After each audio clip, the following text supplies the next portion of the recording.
তো আমি আমাদের একটা ব্লগ নিয়ে চলে এসেছি। আজকে জামাই ষষ্ঠী, তো কালকে সব বাজারঘাট তো করেইছি, তো আজকে যাবো এখন বাড়িতে, কিন্তু সকাল সকাল যাবো, এই জন্য রেডি তো হতে হবে।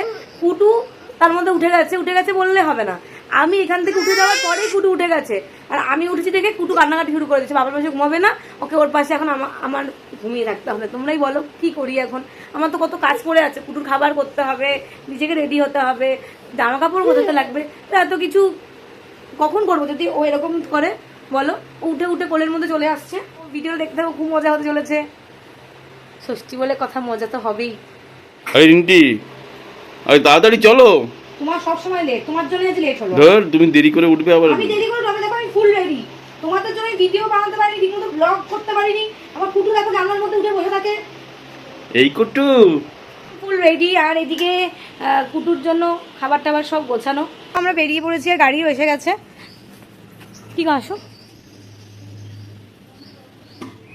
দিদি, আয় কুটু আয়। কি গো তোমাদের আর কতক্ষণ ধরে, মানে আমি কখন থেকে বলে তারা দিয়ে যাচ্ছি, এরা না।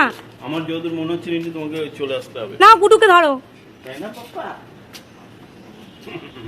তো গাড়ি ছেড়ে দিয়েছে, তো আমরাও বেরিয়ে পড়েছি। এদিকে গরম গরম করে যাচ্ছে সবাই, মানে এখনো বাড়ি গিয়ে পৌঁছালাম না, বলতে তুমি চলে আসবে, রিন্টি থাকবে না, কিন্তু এটা কি করে সম্ভব বলে আমি ঢাকাতে সব রকম অ্যারেঞ্জ করে নিয়েছি। আমার ব্যাগগুলো জাস্ট তোমরা দেখো যে আমি কিভাবে গুছিয়েছি, কুটুর খাবার, কয়েকদিনের খাবার, ওষুধপত্র থেকে শুরু করে সব কিছু নিয়েছি। তাহলে শোনো, তাহলে 5:30টার সময় ছেড়ে দিও, কারণ আমার শাশুড়ি বলছে ওখানে বৃষ্টি হচ্ছে, ঝড় হচ্ছে, বরফও পড়ছে মনে হয়। তো আমি যা দেখছি ঘেমে একেবারে আমরা অস্থির, তো আমরা ব্যাক করবো 5:30টার সময়। দোতলা ঘর তো, নিচে ঘরে ঠান্ডা আছে না, ওই থাকা যাবে না। তো আমরা এখন ঘুরতে যাচ্ছি, এখন ব্রিজ হয়ে যাওয়াতে অনেক সুবিধা হয়েছে, আপনাকে পৌঁছে গেছি, রাস্তাঘাটও মোটামুটি ঠিকঠাকই আছে। এখন অব্দি বর্ষা হলে তো ভাঙবেই, কারণ এখানে একবার রাস্তা ভাঙলে আর চট করে ঠিক হয় না। গাড়ি দাঁড় করানো হয়েছে, আর আমার বর রসগোল্লা আনতে গেছে। এই যে এইবার ফিরে আসলে কেন গিয়েও? এই রসগোল্লা এখন পাওয়া যাচ্ছে না, সব বিক্রি হয়ে গেছে, বললো 1 ঘন্টা পরে আসবে। এ বাবা, কাল থেকে রসগোল্লা পাওয়া যাচ্ছে না পুরো হরিণঘাটাতে, কাল থেকে মানে রসগোল্লা হাওয়া।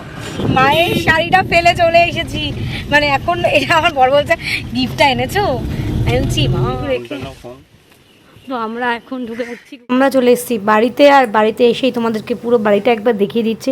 আর রিকা যেই দেখলো কুটু এসে গেছে, তখন রিকা ডাকতে আরম্ভ করলো, আর আমার কুটু রিকাকে দেখে তো খুব আনন্দ পেয়ে গেছে।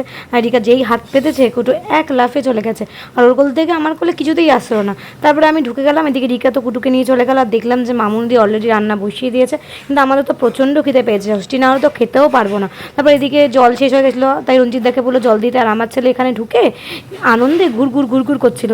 আর এদিকে আমি কুটুর খাবার বানাচ্ছিলাম, মানে অনেক সকালে বেরিয়েছি, আর ওকে খাওয়াতে আজকে খুবই আমাকে ঝক্কি পোয়াতে হচ্ছে, ঠিক মতো খেতেও চাইছিল না। আমার মা স্নান টান সেরে রেডি ফেডি হয়ে হাওয়া দিতে দিতে ঘরের ভিতরে ঢুকছিল, কারণ এটা আমাদের নিয়ম আছে যে হাওয়া দিতে দিতেই ঘরে ঢুকতে হয়। প্রথমে আমার ঠাকুমার ঘরে গেল, ঠাকুমার ফটোতে হাওয়া দিল, আর এদিকে ঠাকুরদার ফটোতে হাওয়া দিল। তারপর বাড়িতে যারা যারা আছে প্রত্যেকের মাথায় ভালোভাবে হাওয়া দিয়ে দিল, মানে প্রত্যেককে শান্ত করলো।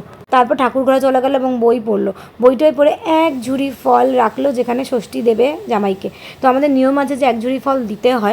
আর এদিকে আমার বরেসেও হাজির, এমন একটা কাণ্ড ঘটালো না।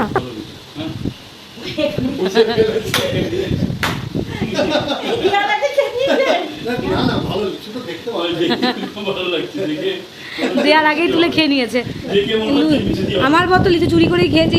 ঝুড়ি ফল থেকে একটা ফল খেয়ে নিলে কি এমন ক্ষতি হয়, সেগুলো তো সব জামাইকেই খেতে দেওয়া হয়েছে না, কিন্তু জামাই কি আর খেতে পারে বলো। তারপরে মা জামাইকে ষষ্ঠী দিল, কিন্তু সেই দিনকে যা মারাত্মক গরম পড়লো, আর কি বলবো, আমার ছেলে তো অলরেডি হাঁপিয়ে উঠেছে, আমরা সবাই হাঁপিয়ে উঠেছি। মা এদিকে হাওয়া করছে, মনে হচ্ছে এই হাওয়াটা অমৃত। তারপর ষাটের জল একে একে সবই দিল, কিন্তু আমার এখানে একটা কোশ্চেন আছে, জামাই ষষ্ঠী জ্যৈষ্ঠী মাসে না হয়ে তো বর্ষাকালে বা শীতকালেও হতে পারে, আর এবারের জামাই ষষ্ঠীতে প্রচণ্ড গরম পড়েছিল, যেটা গত কয়েক জামাই ষষ্ঠীর মধ্যে রেকর্ড গরম। মায়ের গিফটে তো ফেলে চলে এলাম, তারপরে মা আমাদেরকে সবাইকে টাকা দিয়ে দিল, কুটুর হাতেও দিল, আমার হাতে দিল, আমার বরকে দিল, তো আমরা ভীষণ খুশি। মিষ্টি মুখ না করালেন না, তাই জোর করে আমার মা একটু মিষ্টি খাই দিল। শুনছি নাকি এবার আম পাওয়া যাচ্ছে না, ফ্রুটি দিয়ে হচ্ছে মাজা ম্যাঙ্গো প্যাকেটে, মাজা ম্যাঙ্গো দিয়ে প্যাকেটে। হঠাৎ দেখলাম আমার মামা চলে এসেছে, বেশ ভালোই লাগছিল, কিন্তু এত খিদে পেয়েছে মামাকে আগে না দিয়ে আমি নিজে আগে নিলাম, তারপর মামাকে খেয়ে দিলাম। আর সেদিনকে আমার রান্না হতে বেশ দেরিও হয়ে গেছিলো। দিন আমার ছেলেকে খাওয়ালেই খেয়ে নেয়, আর সেই দিনকে যেন একদম খেতে চাইছিল না, ফোন দেখিয়ে ঘুরিয়ে ফিরিয়ে কিছুতেই খাওয়াতে পারছিলাম না, এত গরমে ও নাজেহাল হয়ে যাচ্ছিলো, ওর খুব কষ্টও হচ্ছিলো। রকমের অল্প দুটো খাই দিলাম কুটুকে, তারপরে আমার বরকে খেতে দিয়ে দিলাম। আর এদিকে আমার মা বোঝাচ্ছিল যে সব খাবার খেতে হয়।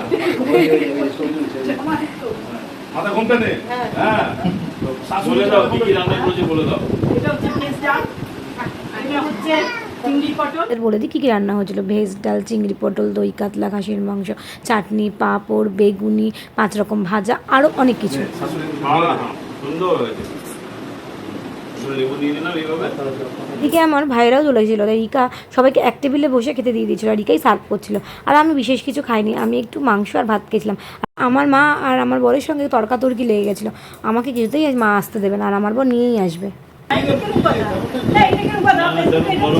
আমি মতো পেপারে দেখলাম বললো শুক্রবারে বলবে আবহাওয়া দপ্তর কবে বৃষ্টি হবে। তো পরশুদিন মাঠে বসে আছি, ফোন করছে সব, বন্যায় প্রচন্ড বৃষ্টি হয়েছে। কি সুন্দর ঠান্ডা হাওয়া দিয়েছে আমাদের এখানে। আমি দাঁড়াও, আমি তোমাকে বলছি, এখানে 10টা পর্যন্ত, 10:30 অবধি গরম বোঝা যাবে না।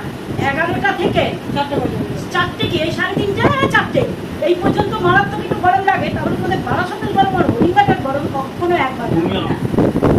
আমি হচ্ছে মধ্যমণি, যে যেখান থেকে আমাকে টানলে কেন, কেউ বারাসাত কেমন, কেউ হরিণঘাটায় রেখে দাও, একদম যে আমি হচ্ছে মধ্যমণি। কি মামুনিদি ঠিক বলেছে? হ্যাঁ, এটা একদম ঠিক কথা। কিন্তু এখানে গরম সব জায়গায় আছে, এটা নিয়ে আফসোস করে লাভ নেই। শরীরতে যদি না পারো হরিণঘাটা, তুমি তোমার বাড়ি যেতে পারো। এদের ক্যাচাল চলতেই থাকবে, আর আমরা এখানে থাকবো না, আমার বাড়ি নিয়ে যাবো, চলতেই থাকবে। এই যে তোকে একদম রেডি করে নিয়েছি, আমি বাড়ি চলে যাচ্ছি, ভেবেছিলাম থাকবো। আর আমি সেরকমভাবে এসলাম, আমি সব নিয়ে এসলাম, সকালে টিফিন থেকে শুরু করে যাবতীয় সব খাবার নিয়ে এসলাম। ওষুধপত্র কিন্তু থাকা হলো না। আমার বর বিশেষ করে আমার জানতে নিয়ে যাচ্ছে, বলেছে না বৃষ্টি বললেই বাড়িতে আমি জানি না তো পাঠাবে কিনা। জামাই ষষ্ঠী খেয়ে বাড়ি চলে আসলাম, মানে বাড়ি আমি আসতে চাইনি, আমাকে আমার বর জোর করে নিয়ে চলে আসলো। আমি যাবো বলে সব প্যাকিং ট্যাকিং করেই গেছিলাম, কিন্তু তা সত্ত্বেও আমাকে রাখলো না, আমাকে জোর জবরদস্তি করেই নিয়ে চলে আসলো। আর কি করবো বলো, আমি এসে সঙ্গে সঙ্গে মানে আমি তোমার সাথে ভিডিও দিতে পারিনি, এত মনটা খারাপ ছিল। একটু রেস্ট ফ্রেস্ট নিলাম, জামা কাপড় বের করলাম, এখানে কুটুর সব বোতল ফোতল রেডি ফেডি করলাম, করে বসে তোমাদেরকে আমি বলছি। আজকে আমার সত্যি মনটা খারাপ, আজকে ষষ্ঠী, আজকেই বাড়ি চলে আসলাম। কিন্তু আমার আনন্দ হয়েছে, খুব মজা হয়েছে, যেটুকু টাইম কাটে সত্যি খুব মজা হয়েছে। তো যাই হোক, ভিডিওটা আমি এখানেই শেষ করছি। ভিডিওটা ভালো লাগলে লাইক করো, শেয়ার করো, কমেন্ট করো, আর আমার চ্যানেলটাকে অবশ্যই সাবস্ক্রাইব করো। তাহলে আজকের মতো আসি, টাটা।